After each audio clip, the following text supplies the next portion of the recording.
Hi friends, మీరు చూస్తున్నారు Nalgonda Telugu tax. నా లేటెస్ట్ అప్డేట్స్ పొందడానికి నా ఛానల్ సబ్స్క్రైబ్ చేయండి. హాయ్ ఫ్రెండ్స్, ఆన్లైన్ గ్రామీణ జాబ్ సేవ అనేది మీరు చూసే ఉంటారు. మొన్నటిదాకా ఇది రిజిస్ట్రేషన్ అయింది, ఆన్లైన్ అప్లై చేశారు. చాలామంది వరకు అప్లై చేయలేదు, కాకపోతే చలానా మాత్రం పే చేశారు. అది లింక్ మాత్రం ఇవాళ యాక్టివేట్ అయింది ఫ్రెండ్స్. మీరు ఇప్పుడు చలానా పే చేసిన వాళ్ళందరూ ఇప్పుడు మీరు అప్లై చేసుకోవచ్చు. ఇక్కడ చూసినట్లయితే ఇక్కడ చూడండి ఫ్రెండ్స్, 17th నుంచి 22nd వరకు డేట్ ఉంది ఫ్రెండ్స్.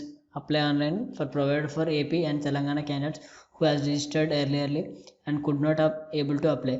అంటే ఎవరైతే అప్లై చేసుకోలేదో వాళ్ళు రిజిస్ట్రేషన్ చేసుకొని చలానా పే చేసే వాళ్ళు మళ్ళీ ఇక్కడ క్లిక్ చేయొచ్చు. ఇక్కడ రిజిస్టర్డ్ బట్ నాట్ అప్లైడ్ ఇక్కడ ఉంది, క్లిక్ చేయండి ఫ్రెండ్స్. ఇది క్లిక్ చేసినట్లయితే మీ రిజిస్ట్రేషన్ నెంబర్ కొట్టి సబ్మిట్ కొట్టేసినట్టయితే అది అప్లై అవుతుంది ఫ్రెండ్స్. నెక్స్ట్ ఇక్కడ చూసినట్లయితే the candidate who did not get OTP and old registration mobile can change. అంటే మళ్ళీ మీ ఓల్డ్ మొబైల్ నెంబర్ లేకుంటే మళ్ళీ మొబైల్ నెంబర్ మార్చాలనుకో ఇక్కడ క్లిక్ చేయండి ఫ్రెండ్స్.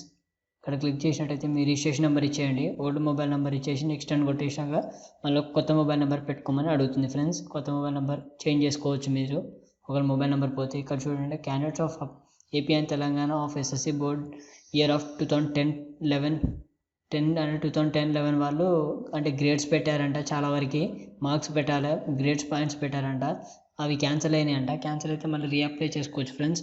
దాన్ని ఇక్కడ క్లిక్ చేసి ఇక్కడ మన రిజిస్ట్రేషన్ నెంబర్ ఎంటర్ చేసి మన మొబైల్కి ఓటీపీ వస్తుంది. ఓటీపీ ఎంటర్ చేసి నెక్స్ట్ అనే బటన్ ప్రెస్ చేసినట్లయితే మనకి అక్కడ పాయింట్స్ బదులు మన మార్క్స్ అనేవి ఎంటర్ చేయాలి ఫ్రెండ్స్. ఇది పక్కా ఎంటర్ చేయాలి. 2010-11 ఇయర్స్ వాళ్ళు పక్కా ఎంటర్ చేయాలి. ఇది దాని కొరకే మళ్ళీ ఈ వెబ్సైట్ని మోడలింగ్ చేసి మళ్ళీ లింక్ని యాక్టివేట్ చేశారు ఫ్రెండ్స్. ఒకవేళ మీరు పాస్వర్డ్ మర్చిపోయినట్లయితే ఇక్కడ ఫర్గాట్ రిజిస్ట్రేషన్ నెంబర్ ఉంది కదా, ఇక్కడ ఫర్గాట్ రిజిస్ట్రేషన్ నెంబర్ గిట్ట మనం తెచ్చుకోవచ్చు ఫ్రెండ్స్. నెక్స్ట్ ఇంకోటి ఇక్కడ ఈ మూడింటికి చేయాలనుకో apply online of for above 3 categories. ఈ మూడింటిని చేయొచ్చు friends. Circle wise extension dates అనేవి మనం చూసుకోవచ్చు ఫ్రెండ్స్. డౌన్లోడ్ అయితే దాంట్లోకి వెళ్ళి చూసుకోవచ్చు friends. Okay, thank you friends. మీ సలహా సూచన కమెంట్ రూపంలో తెలపండి. Thank you friends.